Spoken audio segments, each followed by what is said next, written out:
Saludos. Bueno, mi investigación se llama Comparación de la eficiencia y potencia de salida de una turbina Mitchell-Bank.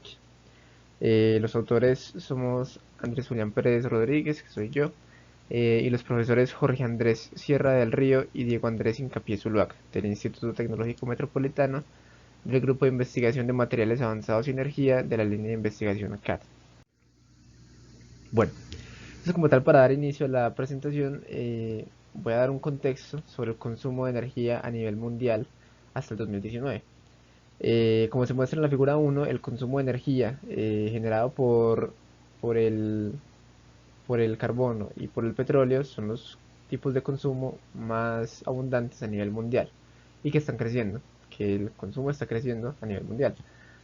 Sin embargo, otros tipos de energía, como la energía hidroeléctrica, no crece a la misma tasa en la que podría crecer y en la que crece otros tipos que sí generan gases de efecto invernadero, como el carbono y el petróleo. Sin embargo, se evidencia en la figura 2 que en términos de porcentaje, eh, el petróleo, el consumo de petróleo para la generación hidroeléctrica está bajando, pero también en términos de porcentaje la energía hidroeléctrica sigue estable. Así que, así que pues bueno, uno podría preguntarse por qué ocurre esto y la razón es que los mecanismos de generación hidroeléctrica requieren de unas condiciones de operación específicas para poder funcionar.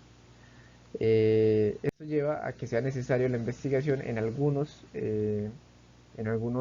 campos relacionados con la generación hidroeléctrica en términos de turbinas para poderlas hacer apropiadas en algunos casos particulares.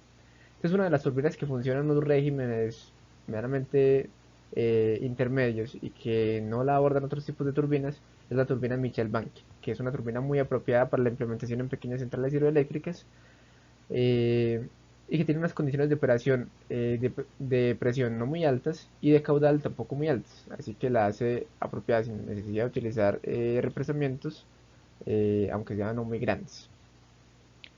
Eh, entonces, como tal, en esta investigación se va a presentar un objetivo, un marco teórico, una componente de optimización, unos resultados y unas conclusiones y las referencias. Bueno, entonces como tal el objetivo es textualmente comparar la eficiencia y la potencia de salida de la turbina Mitchell-Banky con la variación del ángulo de ataque del agua. Este ángulo de ataque del agua se presenta en el marco teórico de la siguiente manera. Se presenta en la figura 5 las componentes de la turbina. Se presenta un inyector, un rodete y una carcasa. Y ya se presenta el ángulo alfa. Entre el inyector y el rodete se presenta un ángulo que, que es mejor explicado en la figura 6 con el triángulo de velocidades de la turbina. Este triángulo de velocidades muestra en un vector rojo, el vector V, el vector con el que el agua entra a la turbina y golpea las aspas. Se presenta una línea punteada delgada, la tangente del rodete en la parte superior y el ángulo que generan este vector V con respecto a la tangente del rodete se llama alfa y es el ángulo de ataque del agua que se presentó anteriormente en el objetivo. Este es el que vamos a hacer variar para poder analizar o comparar la potencia de salida y la eficiencia de la turbina. Y se presenta otro ángulo también muy importante que es el ángulo beta, que es la relación que existe o el ángulo que existe entre la tangente del rodete y el ángulo externo del álave. Eh, y como tal, estos dos ángulos van a ser tenidos en cuenta para el proceso de optimización y para poder analizarlos en la comparación de la potencia de salida y la eficiencia de la turbina. Entonces, como tal, la eficiencia de la turbina está, como se da en cualquier otro caso, que es la potencia de salida sobre la potencia de entrada, ¿sí? Así es la eficiencia por definición. Luego, la potencia de entrada puede ser expresada como delta, que es la densidad del agua multiplicada por la gravedad, por la altura, pues, o el salto neto del agua, y el caudal. Altura o cabeza o salto neto, como se quiera llamar. Eh, y como tal, en la literatura se presenta una ecuación muy apropiada para determinar el- la eficiencia que genera la turbina según los ángulos alfa y beta y según un factor de pérdida. Este factor de pérdida está relacionado con las pérdidas por fricción que se generan en las paredes, entre el agua y las paredes. Bueno, como tal, esa expresión ya puede ser analizada para ser optimizada y para poder determinar los ángulos alfa adecuados y su relación con el ángulo beta, o sea, una dupla entre el ángulo alfa y el ángulo beta que proporcionen los valores apropiados de eficiencia. Sin embargo, aquí lo que se va a hacer es una comparación entre la eficiencia y la potencia de salida luego. Entonces uno diría, bueno, se pasa la potencia de entrada a multiplicar, que ya está definida en la parte de arriba, y se acaba el problema. Pero lo que pasa es que el caudal suele estar definido teniendo en cuenta una velocidad perpendicular al área transversal que se está utilizando, pero en este caso el agua no entra de manera perpendicular con respecto al área a la que está entrando. En ese orden de ideas hay que aplicar un producto punto, en el que se tiene en cuenta el vector de área, que es un vector cuya magnitud es como tal el área, y su dirección es un vector perpendicular a esta. Y un vector de velocidad que, que es la velocidad del agua como tal. Luego, el producto punto se da por la magnitud del área, por la magnitud de la velocidad, por el seno del ángulo alfa. Es seno y no coseno porque el ángulo alfa está dado con respecto a la tangente del rodete y no con respecto a la perpendicular del rodete. Entonces se utiliza el ángulo, la función trigonométrica seno, en este caso para este producto punto. Y ahora sí se pasa a multiplicar y como tal esa aplicación de este seno de alfa ya varía por completo de ecuación y ya hay que implementar un proceso de optimización extra para analizar todo el comportamiento y analizar la potencia de salida y la eficiencia por separados para hacer una comparación. Y bueno, entonces como tal estas son las dos ecuaciones que van a ser optimizadas en todo el proceso. Se tienen que ser optimizadas porque el ángulo beta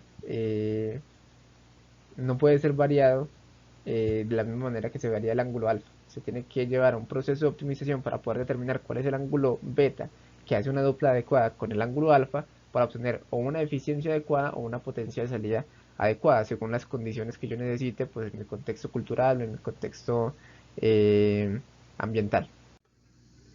Y bueno, entonces como tal, el proceso de optimización que va a ser utilizado para llevar a cabo toda esta investigación es el algoritmo de optimización PSO o optimización por enjambre de partículas, Particle Swarm Optimization, que es un algoritmo que está basado en el comportamiento de animales que están buscando comida, de enjambres de animales que están buscando comida. Entonces cada uno de los animales de este enjambre se comunican entre ellos. Y van analizando quién tiene los mejores, digamos así, resultados o quién está más cerca del alimento, pues según el olor o según los sentidos del insecto o del tipo de animal que se esté analizando.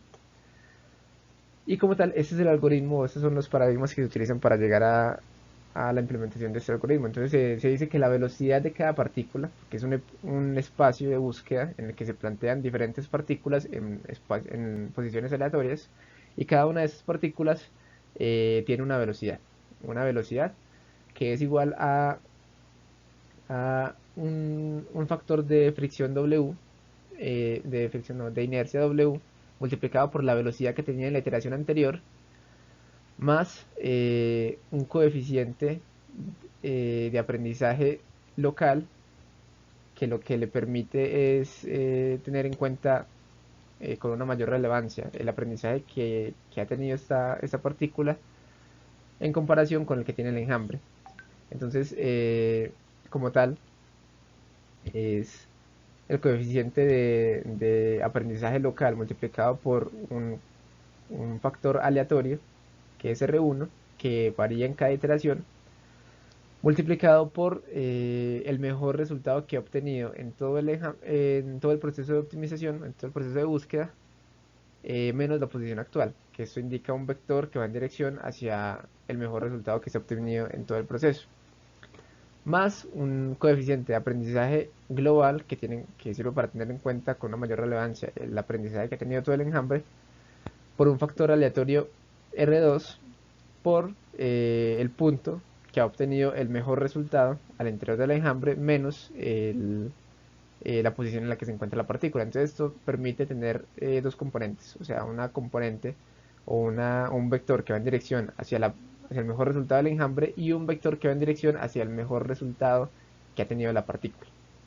Entonces, como para indicar que si la partícula va a ser terca, va a tener en cuenta con mayor relevancia su aprendizaje personal, o si va a tener en cuenta con una mayor relevancia el aprendizaje global. Para eso se seleccionan estos valores de C1 y C2.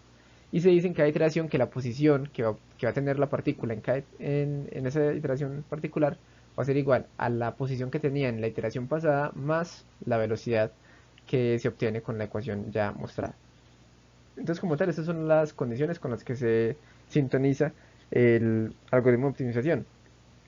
Se presenta que hay 30 partículas, 30 iteraciones, un coeficiente de aprendizaje local de 1.5, un coeficiente de aprendizaje global de 0.9 y un W de 0.4. Estos valores son valores que se utilizaron porque tuvieron un buen rendimiento tras analizar distintos otros valores.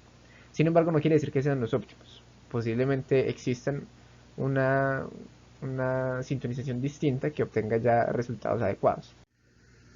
Como tal, para el proceso de optimización se va a decir que se va a decir que esta parte de 4 por delta por G por H por A por V por el factor de fricción va a ser igual a 1 kilovatio. Eso se decide de manera arbitraria. ¿Sí? Es solamente para que cuando vaya a ser reemplazado en unas condiciones de río específicas obtenga ya como tal un resultado.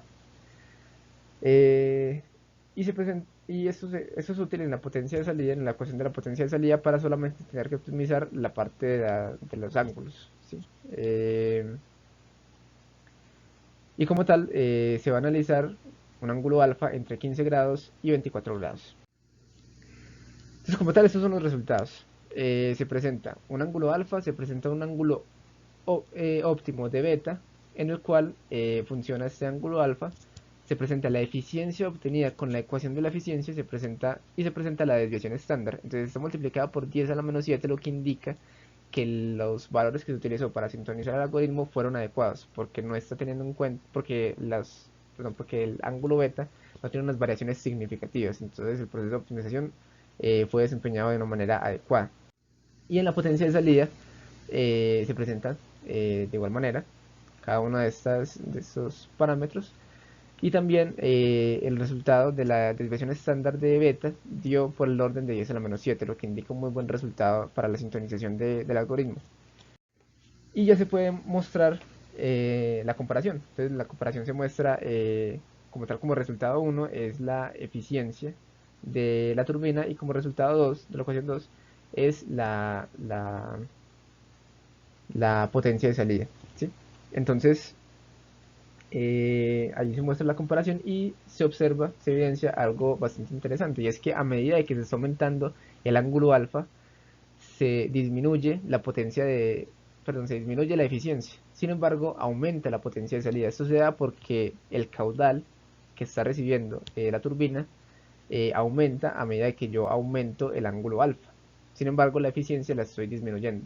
Entonces, esto me sirve para poder determinar, según mis condiciones de río y según las variaciones de este río a lo largo del año, cuáles son sus condiciones apropiadas. Entonces, como tal, se concluye que se comparó la eficiencia y la potencia de salida de la turbina Mitchell-Banky al hacer variar el ángulo de ataque del agua y determinar el valor óptimo del ángulo externo del ala B por medio del algoritmo de optimización PSO. Esas son las referencias y muchísimas gracias por su atención. Estaré atento para todas las preguntas que deseen realizar.